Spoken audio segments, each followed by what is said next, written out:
And we continue to follow breaking news out of Springfield this morning as a portion of 91 southbound is closed due to an accident. Western Master's reporter Matt Price joining us live in downtown Springfield near where that crash happened. Matt, I know it's a busy scene over there. What can you share with us?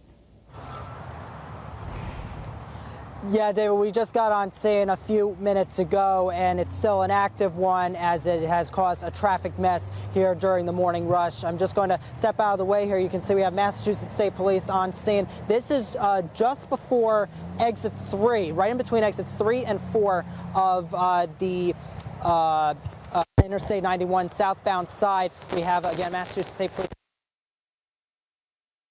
How many vehicles have been involved in this? We also don't know if there were any injuries. We did reach out to Massachusetts State Police not that long ago, and they cannot provide any information at this time. But you can see an active scene here on I-91. Now, as for traffic, this has caused a bit of a mess. As you can tell, no one is traveling on the southbound side. In fact, if I could ask Matt just very quickly, it seems we have a fire truck now arriving at the scene, it seems.